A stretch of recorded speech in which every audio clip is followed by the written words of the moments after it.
डर की एक आवाज। आर के हॉरर एफएम।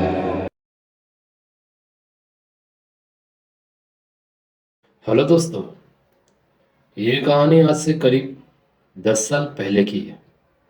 बिहार के दरभंगा जिले के एक छोटे से गांव की, जहां आज भी लोग एक तालाब के पास जाने से डरते हैं। कहते हैं वो तालाब सिर्फ पानी से नहीं, बल्कि किसी और चीज से भरा हुआ है।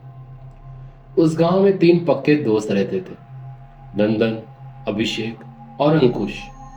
तीनों बचपन से साथ में ही खेलना, घूमना, मस्ती करना और सब कुछ साथ में ही। गर्मियों की छुट्टी चल रही थी। दिन भर कोई काम नहीं था, बस मस्ती ही मस्ती। तभी एक दिन तीनों ने प्लान बनाया। एक दिन दोपहर के समय नंदन बोला, यार गांव में बहुत गर्मी है, चलो पास वाले गांव में जो पुराना तालाब है वहां नहाने चलते हैं। अभिषेक थोड़ा डरते हुए बोला, अरे वही तालाब जहां लोग कहते हैं कि वो एक श्रापित तालाब है। नंदन हंसते हुए बोला, अरे छोड़ना यार, गांव वाले तो हर चीज को भूत बना देते हैं।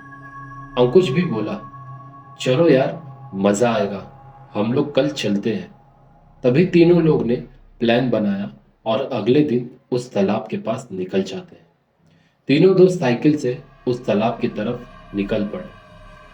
जैसे जैसे वो पास पहुंच रहे थे, माहौल बहुत अजीब सा होने लगा था। चारों तरफ सन्नाटा, पेड़ों की पत्तियां तक नहीं हिल रही थी। तालाब बिल्कुल एकदम शांत था, इतना शांत कि जैसे पानी नहीं, कोई शीशा हो। अभिषेक बोला, यार कुछ अजीब लग रहा है। नंदन तभी बोला, तू डरपोक है क्या, चल कूद पानी में, कपड़े निकाल अपने। तभी तीनों ने अपने कपड़े उतारकर पानी के बाहर रख दिया।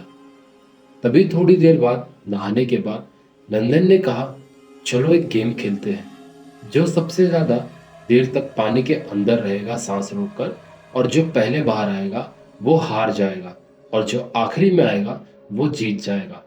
अंकुश बोला, मैं तो जीत जाऊंगा, चलो चलते हैं। पानी के अंदर 1, 2, 3 कहकर वो लोग तीनों जन पानी के अंदर कूद जाते हैं और पानी के अंदर चले जाते हैं। तीनों एक साथ पानी में डूब गए। कुछ सेकंड बाद अभिषेक को अजीब सा लगा, जैसे किसी ने उसके पैर को छुआ हो। वो तुरंत पानी के ऊपर आ गया। फिर नंदन भी कुछ देर बाद वो पानी के ऊपर आ जाता है और दोनों जोर जोर से हंसने लगते कि मैं जीत गया, मैं जीत गया। लेकिन तभी नंदन बोला, अरे यार, ये अंकुश नहीं दिख रहा, कहाँ पर है। लगभग 5 सेकंड, 10 सेकंड, 20 सेकंड बीत चुके थे, बट अंकुश का कोई अता पता नहीं था। वो पानी के बाहर आ ही नहीं रहा था। तभी अभिषेक ने बोला, अरे यार मजाक मत कर। लेकिन अंदर से डर बढ़ने लगा, जैसे मानो अभिषेक कह रहा हो, यार अंकुश के साथ में कुछ हो तो नहीं गया। दोनों घबरा गए। अंकुश अंकुश जोर जोर से चिल्लाने लगे, पर कोई भी जवाब नहीं आता। नंदन पानी में कूदकर अंदर तक गया, लेकिन अंदर कुछ भी साफ नहीं दिख रहा था। पानी बहुत ज्यादा ठंडा हो चुका था, जैसे किसी ने अचानक से पानी के अंदर बहुत ज्यादा बर्फ डाल दी हो। तभी नंदन पानी के बाहर आ जाता है। नंदन को लगा जैसे किसी ने उसका हाथ पकड़ लिया था पानी के अंदर, और वो जोर से अपने आप को ऊपर की तरफ ढकेल के पानी के बाहर आ जाता है। कुछ है नीचे, कुछ है, वो जोर जोर से चिल्लाने लगता है। तभी वो दोनों जन गांव की तरफ भागते हैं और दोनों भागते हुए गांव पहुंचे। लोगों को बताया कि कुछ देर पहले हमारे साथ में क्या हुआ, बट वहां के लोगों ने कहा कि इस समय तालाब के पास में जाना ठीक नहीं है, और वैसे भी मैंने कहा था कि वो तालाब एक श्रापित तालाब है, और तुम लोग वहां पर क्यों गए थे। तभी अगले दिन सब लोग गांव वाले मिलकर उस तालाब के पास जाते हैं। अंकुश की लाश मिलती है। उन लोगों ने जाल फेंका तो उसमें अंकुश बहुत ही अजीब तरीके से डरा हुआ दिखाई देता है, जैसे मानो उसके चेहरे पर डर जकड़ा हुआ था। आंखें पूरी खुली हुई थी, जैसे उसने कुछ भयानक देखा हो। गांव के एक बुजुर्ग ने कहा, मैंने तो इस तालाब के पास में जाने से कई लोगों को मना किया था, बट कुछ न कुछ यहाँ पर घटना हो ही जाता है। आज से पहले भी वहां कई लोग भी डूब चुके हैं। बुजुर्ग ने बताया, आज से 20 साल पहले एक लड़का उसी तालाब में डूब के मर गया था। कहते हैं कि उसकी आत्मा आज भी उस तालाब में भटक रही है। वो किसी को भी अपने साथ ले जाती है।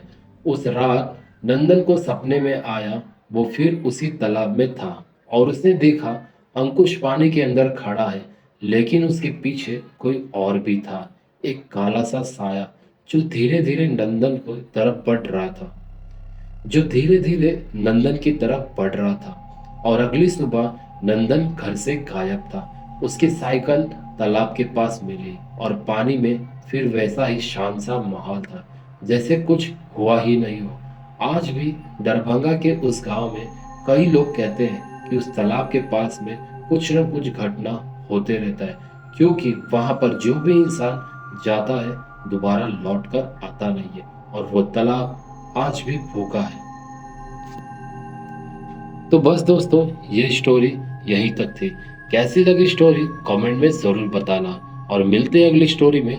तब तक अपना ख्याल रखिए।